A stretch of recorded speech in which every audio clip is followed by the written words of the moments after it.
నమస్తే, నేను మీ కుప్ప పద్మిని. ఇన్నాళ్ళు మీ సపోర్ట్ ని నాకు అందిస్తూ, మీ ప్రేమని నాకు అందిస్తున్న ప్రతి ఒక్కరికి కృతజ్ఞతలు. ఇప్పుడు చూడబోతున్న ఈ వీడియో కూడా ఖచ్చితంగా మీకు ఉపయోగపడుతుంది. లైక్, షేర్ అండ్ సబ్స్క్రైబ్ చేసి మీ ఇష్టాన్ని అలాగే మీ సపోర్ట్ ని నాకు అందించండి. అలాగే ఈ వీడియో పట్ల మీ అభిప్రాయాన్ని కమెంట్ సెక్షన్ లో కమెంట్ చేసి నాకు తెలియజేయండి. నమస్తే. Welcome to our channel. నేను పద్మిని. ప్రస్తుతంతో పాటు ప్రముఖ ఆధ్యాత్మికవేత్త, ఆస్ట్రోన్యూమరాలజిస్ట్, ఎనర్జీ వాస్తు స్పెషలిస్ట్, శ్రీ విద్య ఉపాసకురాలు శ్రీమతి జయప్రద గారు మనతో పాటు ఉన్నారు. మాట్లాడదాం. నమస్కారం అండి. నమస్తే అమ్మా. శ్రీమాత్రే నమః. బాగున్నారా జయప్రద గారు? తల్లి నేను బాగున్నానండి. Thank you. బోర్డు మీద ఆల్రెడీ రాశారు డిసెంబర్ మాస ఫలితాలు వచ్చేస్తోంది. డిసెంబర్ మాసం ఎంత ఫాస్ట్ గా పరిగెడుతున్నాయి రోజులు, వర్ణనాతీతం. చాలా ఫాస్ట్ గా. నవంబర్ అయితే ఇంకా ఫాస్ట్ గా వెళ్ళిపోయింది. కార్తీక మాసం కదా, మనం ఆ భక్తి పారవస్యంలో ఉన్నా వెళ్ళిపోయింది అలాగా. చక్కగా పొద్దున్న లేవడం, స్నానాలు చేయడం, గుళ్ళకి వెళ్ళడం, దీపాలు పెట్టడం, రావడం, ఇంటికి రావడం, అసలు ఎప్పుడు తెలియదు ఎప్పుడు పడుకున్నాం అని తెలియకుండా చాలా చక్కగా. రైట్. ఇక ధనుర్మాసం మొదలు కాబోతోంది. డిసెంబర్ మాసం కూడా 1వ తారీఖు నుంచి మళ్ళీ నెక్స్ట్ ఇయర్ ఫస్ట్ వరకు కూడా ద్వాదశ రాశుల వాళ్ళకి ఎలా ఉంటుందో చెప్పబోతున్నారండి. తప్పకుండా చెప్పాలి, తప్పకుండా. ఎందుకంటే ఈ డిసెంబర్ మాసం చాలా మందికి అన్ని విధాలా బాగుంటుంది అని అనుకోవాలి ఇప్పుడు. ఎందుకంటే కార్తీక మాసము ప్లస్ మార్గశిర మాసము, ధనుర్మాసం, ఈ 3 మాసాలు ఎప్పుడు ఏంటంటే ఎంత టైం ఉన్నా అసలు ఏ పని ఉన్నా అసలు ఏం గుర్తుండదు. ఎన్ని ప్రాబ్లమ్స్ ఉన్నాయి, ఎన్ని కష్టాలను గుర్తుండవు. ఎవరికి వారికి భగవంతుడి దగ్గరికి వెళ్ళాలి, సేవ చేయాలి, ఈ పూజ చేయించుకోవాలి, ఈ దీపం వెలిగించి రావాలి అనే ఆలోచనలే ఉంటాయి. కనుక ఈ రాశి ఫలాల్లో ఉండే గ్రహ సంచారం అనేది కాస్తంత ఇబ్బంది పెట్టినా అది ఎవరికి తెలియకుండా వెళ్ళిపోతుంది. అదొక దేవుడు ఇచ్చిన మనకు వరం. భగవంతుడు ఎప్పుడు ఏదో ఒక మనిషికి వరం ఇస్తూనే ఉంటాడు. మనం అది గుర్తించుకోవాలి. అది గుర్తించకపోవడం వల్ల ఇబ్బంది. మాస ఫలితాల్లో ఎలా ఉంది ఈ మాసం అంటే అందరికీ సుమారుగా కొంచెం బాగుంది, కాస్తంత ఇబ్బంది ఉంది.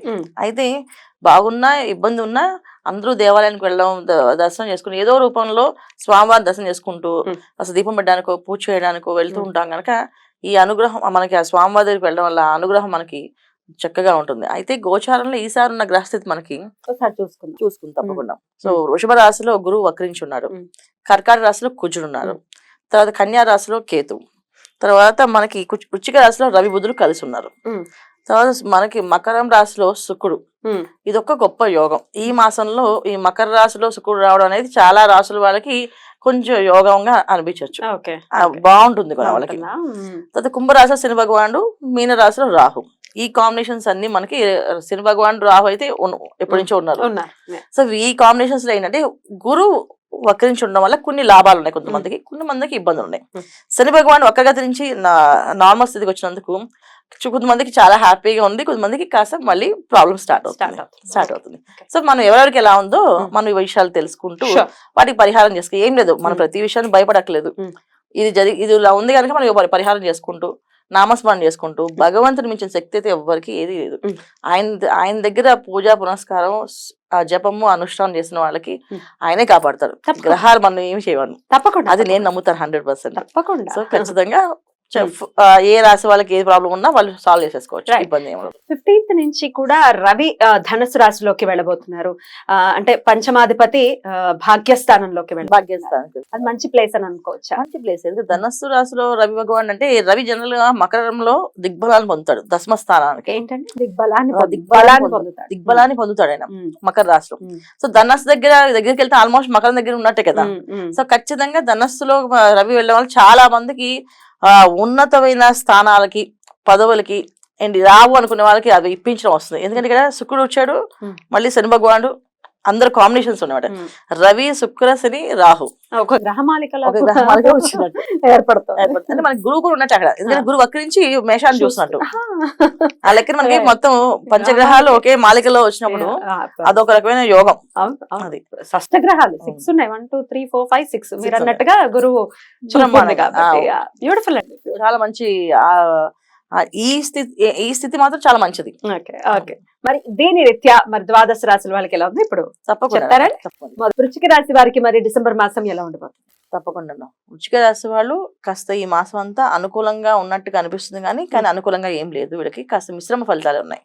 ఎందుకంటే అర్ధాష్టమ శని భగవానుడు, తర్వాత తృతీయంలో శుక్రుడు, ద్వితీయంలో రవి 16 నుంచి వెళ్తాడు. అప్పుడు కూడా వీళ్ళకి వృశ్చిక రాశి రవి బుధుడు ఉన్నా వక్రించి ఉన్నాడు బుధుడు. అంత యోగం ఏం లేదు. వాళ్ళు రవి బుధులు ఇద్దరు యోగాన్ని ఇచ్చే ఫలితాలు కనిపించట్లేదు. సో మనకి కావాల్సింది ఏంటంటే వృశ్చిక రాశి వాళ్ళకి ఈ మాసం కాస్తంత కొన్ని ఇబ్బందులు కొన్ని కష్టాలు కనిపిస్తూ ఉంటాయి. పెద్దగా పట్టించుకోకుండా ముందుకు వెళ్ళడమే, ఏం కాదు మనకి బ్రహ్మాండంగా ఉంటుంది అనుకుంటూ వెళ్ళడం ఒకటి. రెండోది ఏంటంటే ఎవరికి బాగుందంటే ఫుడ్ ఇండస్ట్రీస్ వాళ్ళకి బాగుంది. ఫుడ్ బిజినెస్ చేసే వాళ్ళకి, ఫుడ్ ఇండస్ట్రీస్ వాళ్ళకి, క్లాత్ బిజినెస్ చేసే వాళ్ళకి వీళ్ళకి బాగుంది. నార్మల్లీ ఆయిల్స్ సంబంధించిన బిజినెస్ వాళ్ళకి కాస్తంత డబ్బులు లాస్ అవ్వడం, నష్టపోవడము, కాస్త మోసపడడం ఇవన్నీ జరుగుతూ ఉంది. వాటికి ఇచ్చినప్పుడు తీసుకున్నప్పుడు సంతకాలు పెట్టినప్పుడు చెక్ల మీద అవి చూసుకుంటే సరిపోతుంది. సో వృశ్చిక రాశి వాళ్ళు ఈ మాసం ఏంటంటే కామ్గా ఎంతవరకు మాట్లాడో అంతవరకే మాట్లాడుతూ ఉంటే అన్ని అనుకూలంగా ఉంటాయి. లేదు మాట్లాడితే అది కాస్త ఇబ్బందిగా గొడవగా మారుతుంది.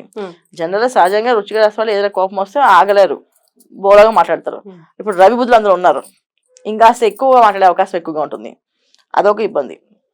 రెండోది ఏంటంటే కుజుడు వెళ్ళి వృశ్చిక రాశి అధిపతి కుజుడు వెళ్ళి 9th హౌస్లో కర్కాటకంలో ఉన్నాడు.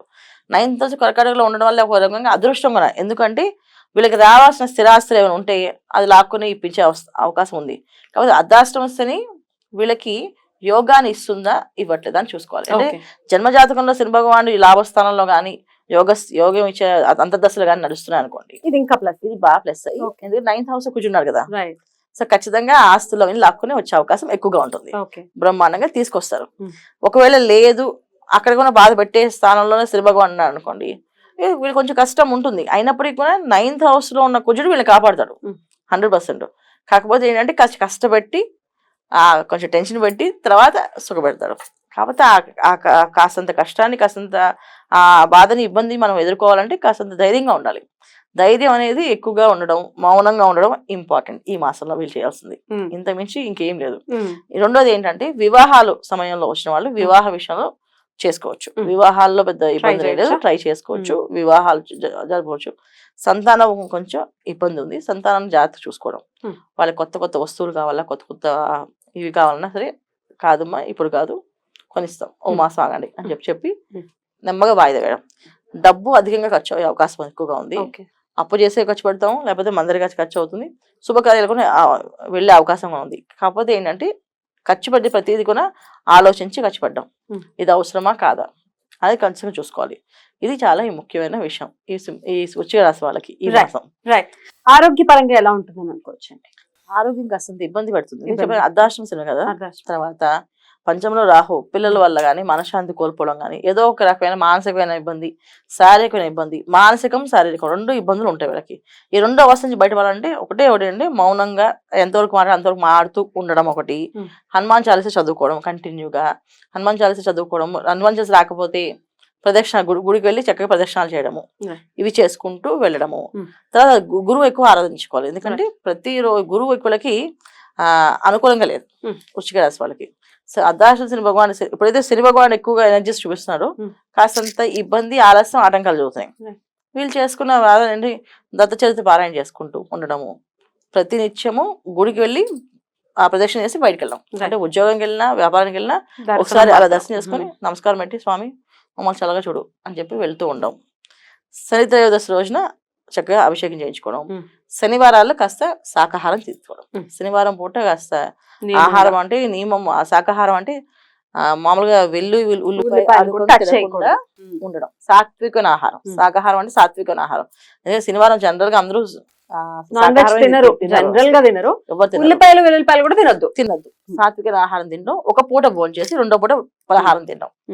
సో ఒక పూట తిని ఇంకో పూట మనం వదిలేస్తే మంచిది, లేదు పలహారం తినేసి ఉండడం. ఇలా చేస్తూ ఉంటే అనారోగ్య సమస్య రాకుండా ఉంటుంది. మానసికంగా ధైర్యంగా ఉంటారు వీళ్ళు. బ్యూటిఫుల్ అండి, చాలా చక్కగా వివరించారు. ఇక నెక్స్ట్ వీడియోలో ధనుసు రాశి గురించి తెలుసుకుందాం. థ్యాంక్ యూ అండి, నమస్తే. శ్రీమాత్రే నమః.